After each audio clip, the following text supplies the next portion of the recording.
Hey guys, welcome to part 4 of the verb. Today we're going to be dealing with the active versus the passive verb. You may hear these terms as you go on in ELA, especially into senior high, but definitely in university. Knowing the difference between the two is quite essential for reasons which I'm going to explain in just a moment.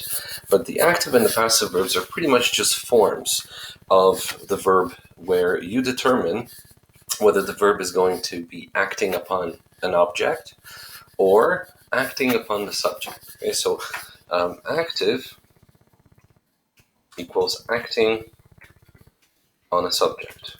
Okay, sorry, acting on an object. I'll give you guys an example here.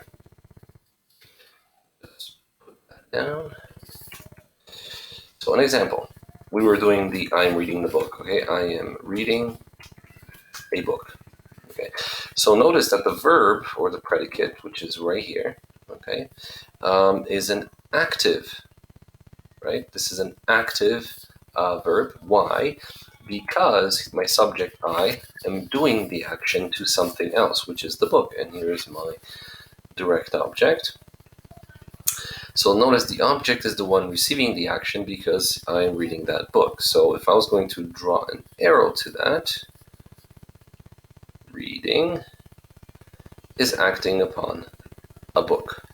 Okay, so anytime you have a verb that requires a direct object, sometimes even if it doesn't, when we're talking about transitive and intransitive verbs, verbs of motion will not take a direct object, but they're still considered active because the subject is doing the verb. Okay, so there's the subject is doing the verb, so there's the arrow. Okay, and then the verb is acting upon the object, hence the active.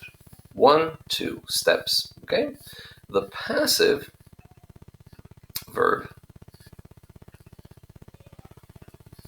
just copy and paste this. The passive verb is actually a verb that is acting on the subject. Okay, so in our example of I am reading a book, the object or the object that was a book is now going to become the subject, okay, because the verb is acting upon that subject. So a book is being read by me, okay? So notice what's happening here. We've got our predicate, which I'm going to highlight. Our predicate is being read, okay? There it is. And now the subject of the sentence is being acted upon by the verb. There's the subject. Okay, so if I was going to draw arrows, this time, as opposed to what we saw here, nice active verb, the passive is working backwards. Okay, and it's doing this. Right. So if you can ask me a question now, well then where's this? Where's the subject? Who's actually? The verb still needs to be. Someone has to be interested in doing this verb, and this is where we have the preposition by me.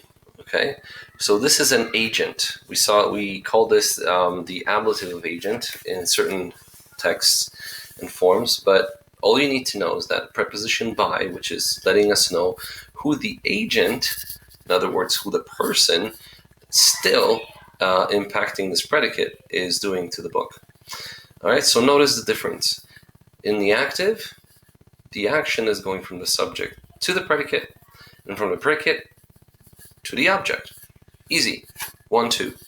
The passive is now acting differently. It's going backwards. It's going from the predicate back onto the subject, and we have usually the preposition by and then this person who's interested in the action. Okay, we call it agent. Okay, the agent that is actually still involved with the verb here. All right, so why care about these two things? Why really care about the active and the passive?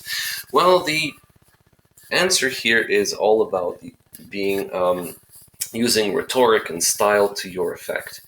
A lot of good writers or a lot of good lawyers or people who argue certain points sometimes want to emphasize the object more than the subject.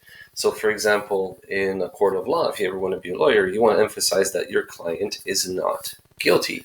So you may want to start with emphasizing the object, in other words, the accusation, because direct objects are also called accusatives, the object of the accusation first. And people usually always remember the first word in your sentence. Okay. Other languages that work with endings, so Latin, Greek, does not require really this type of construction, because you could put your noun anywhere you want in those cases. But in English, unfortunately, you can't. So we're using the passive and the active verbs to shift the emphasis of what you want to say. We always have the subject as being emphasized in the active, and we have the object being emphasized in the passive. Okay, and of course, passives allow us to be impersonal. Okay, so impersonal passives. Okay, so for example, what you could say is, it's being done. Okay, so are you doing your homework? Yes, it's being done right now. You are using a passive verb, okay, right here. And maybe you haven't noticed this before, but you're using the passive verb here to emphasize something that you're doing. Okay, and there it is right there. And if I draw that arrow one more time, it's emphasizing the subject. Now, why do we call it an impersonal passive? Because the subject is impersonal. It, or for example, there is a happening right now, is another example of an impersonal passive.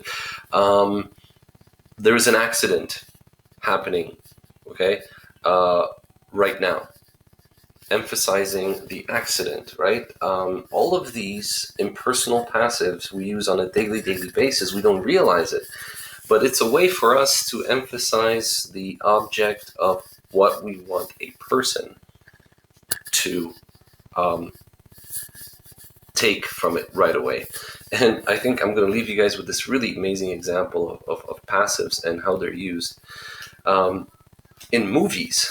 Okay, so I'm pretty sure you came across a lot of movie trailers and you get this thing called now playing.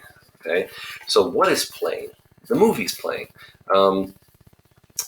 Returning here on the impersonal passive, that you're emphasizing, okay, that the movie is now being played, okay, is being played in theaters.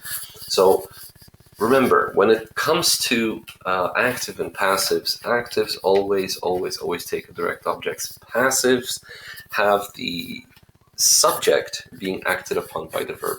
And this essentially is the main difference between both forms of the verb.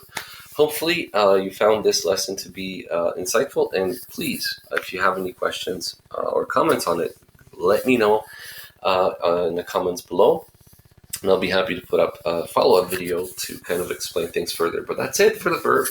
Next video lesson will be on clauses and what they are, the difference between them. Thank you so much for watching, guys. Take care and have a good day. Bye.